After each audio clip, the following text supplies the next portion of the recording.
අයිබෝන් ඔයාලා හැමෝම මියුසික් චමා YouTube channel එකට සාදරයෙන් ආදරයෙන් පිළිගන්නවා. ඉතින් ඔයාලා channel එකත් එක්ක රැඳිලා හිටපු අය දන්නවා සංගීතයේ නිර්මාණය සම්බන්ධව තමයි මම මේ දවස් ටිකේ ඔයාලට හඳුනා දීම කරන්නේ. ඉතින් අදත් ඔයාලට ඒ වගේ වීඩියෝ එකක් ඒ සම්බන්ධව ඔයාලට වීඩියෝ එකක් අරගෙන ආවා. ඉතින් ඔයාලා දිගටම ඇඳිලා ඉන්න ඔයාලට මම කියන්නම් මොකක්ද කියලා. ඉතින් ඔයාලා දැන් දන්නවා සංගීතය නිර්මාණය වෙන්න පාදක වන මූලික දේ වගේම සංගීතයට මාධ්‍ය වන ප්‍රධාන දේ සම්බන්ධව ඔයාලා යම්කිසි දැනුමක් ඔයාලා ලබාගෙන තියෙනවා. ඉතින් මෙන්න මේ කියන්නා වූ සංගීතය නිර්මාණයේදී අතීත ගාන්ධර්වරු විවිධ පරීක්ෂණ කරලා තියෙනවා. පරීක්ෂණ කරලා විවිධ හඬ එකතු කරගනිමින් කනට මිහිරි හඬවල්, ඒ කියන්නේ නාදයන් එකතු කරගනිමින් විවිධ හඬවල් ඒ මිහිරි නාදයන් සංශෝධනයට ලක් කරමින් ඒ වගේම හැමෝටම පහසු වෙන විදිහට හැමෝටම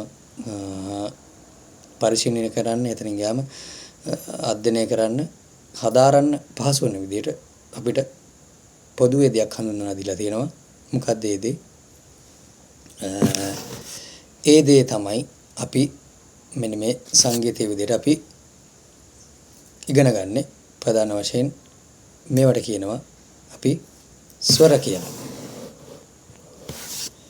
සාමාන්‍යයෙන් වෙනත් විෂයකදී ගත්තොත් එimhe සාමාන්‍යයෙන් අපි වෙනත් කලා විෂයක් හරි මොකක් හරි කුමන විෂයක් හෝ අපි ගත්තොත් සාමාන්‍යයෙන් අපි කියන්නේ ඒවට අකුරු කියලා කියනවා. නමුත් අපි සංගීතයේදී මෙය හඳුන්වන්නේ ස්වර නමින්. ඉතින් පාසල් යන දුවදරුවන් ඉන්නවා නම් මේක බලනවා නම් ඉතින් එයාලට ලියා ගන්න අවශ්‍ය නම් එයාලට ඔයාලා කෙටියෙන් සටහනක් දාගන්න. අවශ්‍ය කෙනෙක් ඉන්නවා නම් කෙටියෙන් සටහනක් දාගන්න. සංගීත නිර්මාණයේදී අතීත ගාන්ධර්වවරු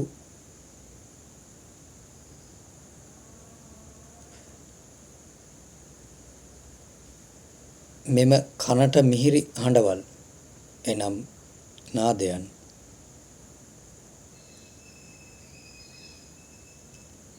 පිළිබඳ විවිධ අධ්‍යයනයන් සිදු කරමින්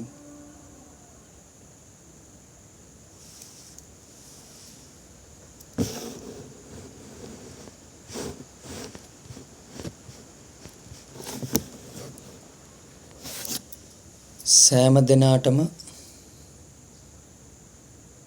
පහසු වන ආකාරයෙන් හැදෑරීම අධ්‍යයනය පහසු වන ආකාරයෙන්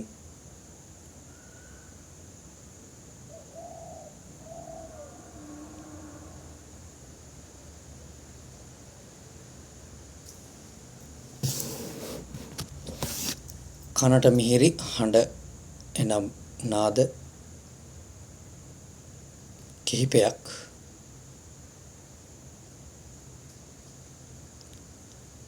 සංගීත ලෝකයට සංගීතයට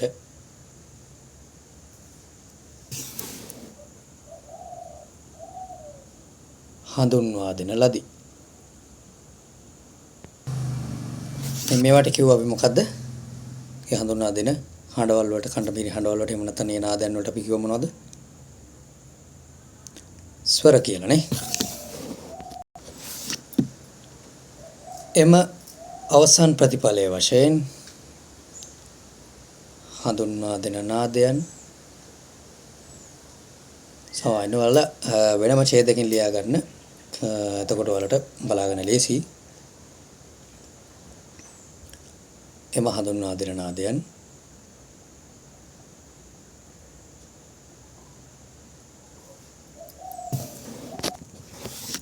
ස්වර නමින් සංගීතයේදී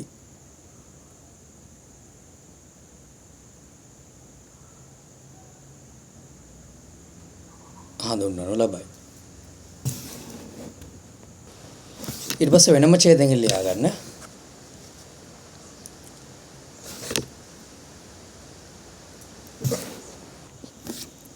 වෙනත් විෂයන්හිදී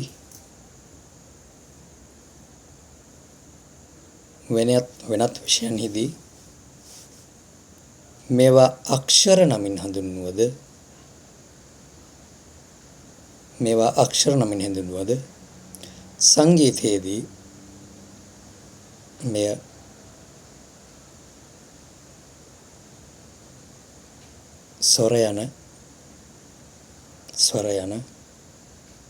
ස්වර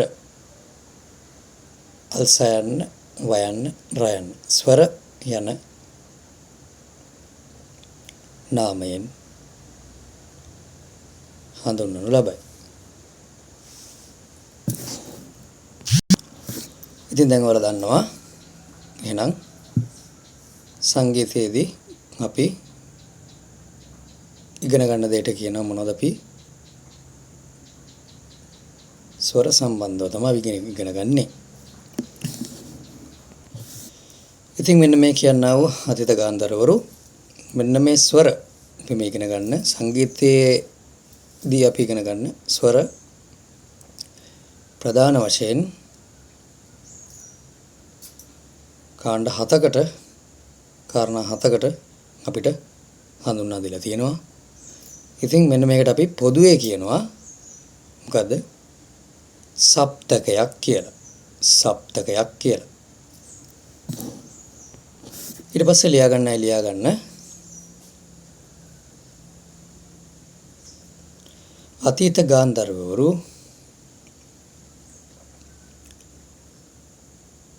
මෙලෙස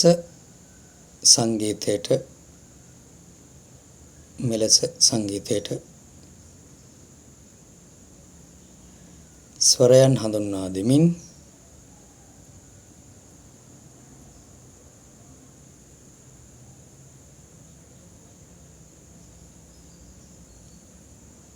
ඒවා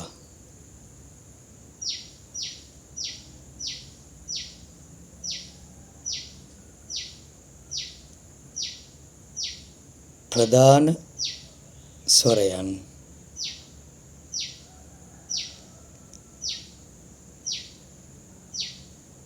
හතක් ලෙස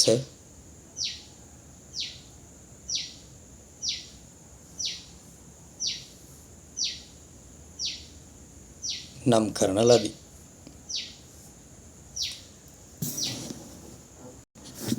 ඉතින් මේ අතීත ගාන්ධර්වරු ප්‍රධාන ස්වරයන් හතක් සංගීතයට හඳුන්වා දීලා තියෙනවා. මේකට කියනවා අපි කිව්වා සප්තකයක් කියලා. හරි ලියා ගන්න.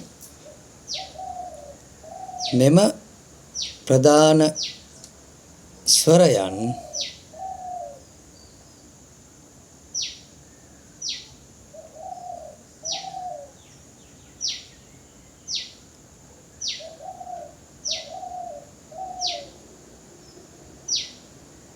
හතක් බැවින්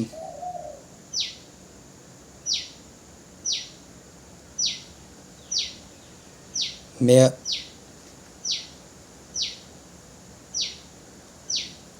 සප්තකය යනුවෙන්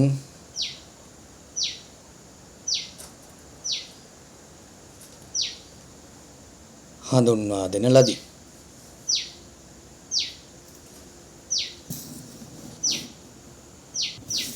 ඉතින් මෙන්න මේ මූලික කාරණා හත මූලික ප්‍රභේද හත අපි සප්තකයේ විදියට සප්තකය කියලා අපි ඉගෙන ගන්නවා. ඉතින් අද වීඩියෝ එකෙන් මම ඔයාලට මේ විදිහට චූටි විදියට පුංචියට ඔයාලට ධාරණය කරගන්න ලේසි වෙන්න පහසු වෙන්න ඔයාලට පුංචි වීඩියෝ මම අරගෙන ආවිල්ලා ඔයාලට සංගීත පිළිබඳ දැනුම ඔයාලගේ මොලේ මම පුරවන්න ලෑස්ති වෙනවා. ඉතින් ඔයාලට එහෙනම් මම පොඩි වීඩියෝ වලින් ඔයාලට මේ විදිහට සංගීත ගැන පුංචියට මම ඔයාලට කියලා දෙන්නම් පියවරෙන් පියවර. ඔයාලා දිගටම මියුසික් චමා YouTube channel එකත් එක්ක රැඳිලා ඉන්න. ඔයාලට තව වීඩියෝ එකක් මම අරගෙන එන්නම් ඊළඟට. ඉතින් එතෙක් ඔයාලට සනීපෙන් සතුටින් සමාදානෙන් සහයෝගයෙන් පරිස්සමෙන් ඉන්න. අලුත් වීඩියෝ එකක් අරගෙන එන්නම්. එතකන් එහෙනම් මම අදට සමු ගන්නවා. හැමෝටම ආයුබෝවන්.